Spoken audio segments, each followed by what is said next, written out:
Assalamualaikum warahmatullahi wabarakatuh. Pemirsa Yanagi Channel dimanapun Anda berada.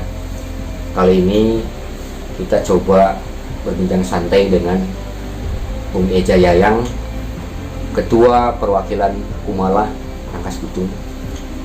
Ini berkaitan dengan pembatasan sosial berskala besar.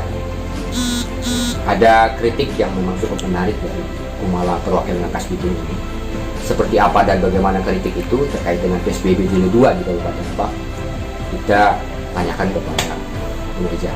Selamat sore Bung Reja. Iya, selamat sore juga. Bung Reja, berkaitan dengan PSBB Jilid 2 di Kabupaten Lebak, ada kritik yang menarik dari Kumala Perwakilan Rangkas Bitung, di mana bahwa pasca pemberlakuan PSBB Jilid 2 ini justru tidak diiringi dengan checkpoint yang bisa membatasi keluar masuknya arus publik dari luar ke dalam Kabupaten Lebak itu sendiri. Menurut Bung Reja itu seperti apa kira-kira? Baik, sebelumnya kami ucapkan terima kasih banyak karena memang kami memiliki pandangan dan juga kajian hari ini setelah kita lalui coba turun ke masyarakat, terutama yang ada di wilayah Rangkas Bitung, karena memang kami berdomisili di wilayah Rangkas Bitung, ngobrol dengan para pedagang-pedagang kecil. Kan satu persoalan ekonomi sebetulnya yang harus kita banyak pertimbangkan, karena kami mengkhawatirkan seperti ini, ketika ekonomi terpuruk bahkan ambruk akan ada angka kriminalitas yang naik. Maka ini harus kita selamatkan, salah satunya melalui kajian juga bagaimana kita menimbulkan kesadaran tentang protokol kesehatan, karena memang adanya pandemi virus COVID-19 ini. Nah, akhirnya kita mendapatkan sesuatu yang hari ini perlu kami sampaikan kepada publik, yang mana bahwa teman-teman yang ada, terutama pada para pedagang kecil di wilayah Rangkas Bitung itu mengeluhkan, mungkin bisa jadi ini bukan hanya Rangkas Bitung, kami samplingnya di wilayah Rangkas Bitung, bisa jadi ini untuk Kabupaten Lebak, yang mana hari ini pemerintah Kabupaten Lebak hanya mengikuti instruksi daripada surat keputusan gubernur akan perpanjangan PSBB Jilid 2. Nah, maka kami hari ini memiliki pandangan, ketika PSBB Jilid 2 diberlakukan dan itu mungkin sudah melalui mekanisme hasil evaluasi PSBB Jilid 1, maka ini juga harus dievaluasi bagaimana apakah angka penurunan positif COVID di Kabupaten Lebak ini menurun atau tidak. Satu itu. Yang kedua, apakah pemberlakuan jam malam di PSBB Jilid 2 ini sudah efektif untuk diberlakukan kembali, sedangkan saya mendapatkan informasi dari beberapa media hari ini pihak pemerintah Kabupaten Lebak menghapuskan checkpoint di terminal dengan stasiun, bahkan mungkin di wilayah perbatasan. Seperti Maja, terus juga yang ada di Cilograng, terus juga yang ada di wilayah Petir. Nah, arus hilir orang masuk dari Kabupaten Lebak ataupun yang masuk Kabupaten Lebak dari wilayah kota, terutama DKI Jakarta yang notabene zona merah. Nah, sebetulnya kan itu yang jadi soal. Kenapa checkpoint dihilangkan tapi pemberlakuan jam malam itu diberlakukan, sedangkan pemberlakuan jam malam itu kan orang internal, warga masyarakat Kabupaten Lebak yang ada beraktivitas di Kabupaten Lebak, tidak ada kaitan dengan masyarakat kabupaten ataupun kota yang lain. Nah, hari ini pembatasan dihilangkan, maka kami rasa ini perlu dikaji ulang oleh pemerintah Kabupaten Lebak tentang tadi, terutama unsur ekonomi.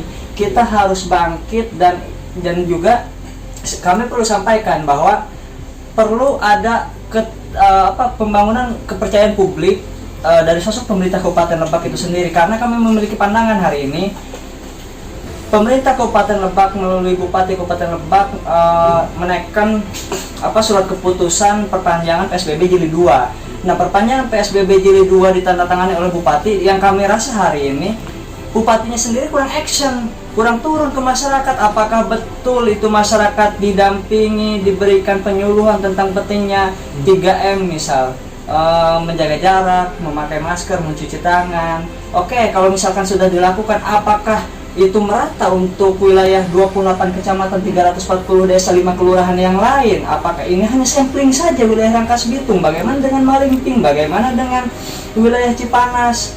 Nah, ini kan juga jadi pertanyaan. Kurangnya action daripada pemerintah Kabupaten Lebak justru membuat kebijakan satu kerancuan. checkpoint di wilayah perbatasan dihilangkan, tapi yang di internal daerah dijaga ketat. Artinya perlu ada evaluasi kembali. Perlu ada evaluasi kembali tentang pemberlakuan PSBB Jilid 2 ini. Karena goal point yang paling penting sebetulnya menurut kami hari ini bagaimana kita menerapkan penyadaran tentang 3M. Bukan hanya sebatas kita mengeluarkan kebijakan, sudah kita lepas di sana. Tapi bagaimana kita controlling daripada pengawasan pergerakan manusia itu yang lebih penting. Karena timbulnya yang positif di wilayah Kabupaten Lebak yang hari ini menjadi zona oranye kalau nggak salah, karena memang ada pergerakan manusia dari wilayah DKI Jakarta yang waktu itu sudah ditetapkan sebagai zona merah.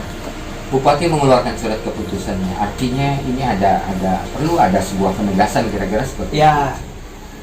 Penegasan seperti apa yang diharapkan oleh Kumala itu untuk bagaimana publik juga tahu, untuk publik bagaimana juga bisa melihat bahwa bupati ini tidak hanya sebatas taken menekan saja, kemudian aksi nyatanya juga di lapangan ada.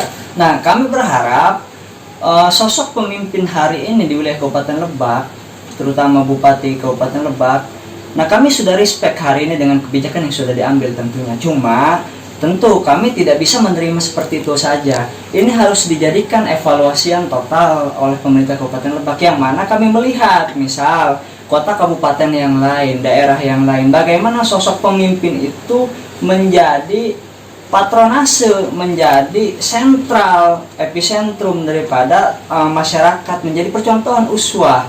Bagaimana masyarakat itu sadar tentang pentingnya menjaga protokol kesehatan, karena memang sosok pemimpinnya terjun langsung memberikan edukasi, memberikan penyuluhan. Nah, hari ini kami tidak melihat itu. Justru hari ini kami dari melihat jilid pertama kah? Dari jilid pertama, bahkan dari awal hembusnya pandemi COVID-19 di Kabupaten Lebak, mungkin dari DKI Jakarta lebih dulu. Nah, ini tidak ada.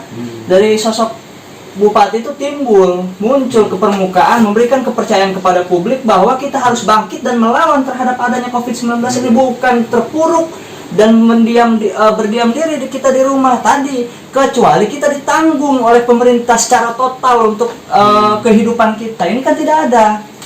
Di PSBB Jilid 2 ini juga Bu Meja, ada yang namanya pemberlakuan ganjil genap, di mana pedagang itu boleh genap, saat ini juga boleh ganjil. Iya.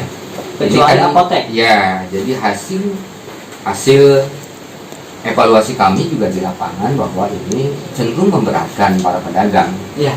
Artinya mereka lebih sepakat dengan tidak adanya ganjil genap, tapi cukup jaga jarak saja, kan gitu kan? Atau mereka melayani pedagang seperti biasa, stay di situ 1, 2, 3 orang dengan jaga jarak, atau mereka hanya melayani pesanan langsung ke rumah masing-masing, seperti itu kira-kira.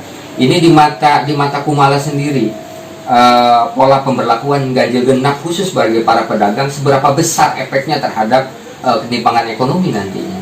Nah, kami perlu sampaikan, perlu pertegas bahkan, karena memang tadi hasil kami turun ke wilayah Pasar Rangkas Bitung, kami ngambil sampling di sana.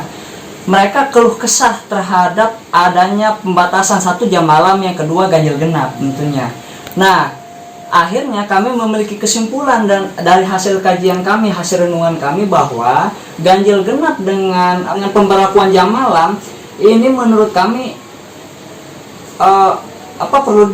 perlu dijadikan evaluasian secara menyeluruh, karena memang tadi dasarnya ekonomi. Ketika ekonomi ini terpuruk, bahkan mungkin ambruk, kemungkinan kami memiliki kajian, nah ini akan ada timbul angka kriminalitas. Nah, angka kriminalitas memungkinkan untuk satu daerah itu tidak kondusif, akan ada kegaduhan di sana. Nah, maka kami memiliki pandangan hari ini, bagaimana pergerakan masyarakat Kabupaten Lebak yang ada di daerah ataupun yang ada di internal daerah itu tidak usah dibatasi, tapi penting goalpointnya tadi kesadaran kita tentang pentingnya kita menjaga kesehatan, tentang pentingnya kita mempraktikkan protokol kesehatan yang 3M itu, yang sering dibahasakan, yang sering juga disampaikan dari WHO, otoritas kesehatan, diamini oleh Kementerian Kesehatan dan juga pemerintah pusat, dan hari ini kita amini oleh pemerintah kabupaten. Cuma perlu diadakan kajian dan evaluasi yang total tentang tadi satu kebijakan 1 jam malam, yang kedua ganjil genap. Karena goal poinnya satu sebetulnya, pentingnya kita sadar terhadap kesehatan, itu saja sebetulnya. Baik Bung Reza, pemirsa, simpulkan dari perbincangan kita kali ini, maka seorang pemimpin itu wajib hukumnya untuk memberikan satu kepastian, satu keyakinan kepada masyarakat di bawahnya dari hulu sampai hilir, agar memang di era pandemi ini masyarakat memiliki satu keyakinan bahwa penanganan pandemi ini ditangani secara bersama-sama, tidak hanya di tingkat bawah yang ditekan sehingga berekses ekonominya mereka morat-marit, tapi seorang pemimpinnya pun wajib untuk turun ke lapangan, memberikan satu keyakinan kepada publik bahwa pandemi ini juga bukan hanya ada di kalangan tingkat bawah, tapi juga menjadi masalah bagi pemimpinnya. Jadi pemirsa, demikian bincang kami dengan Bung Reza dari Kumala Perwakilan Rangkas Bitung. Terima kasih Bung Reza. Siap, sama-sama.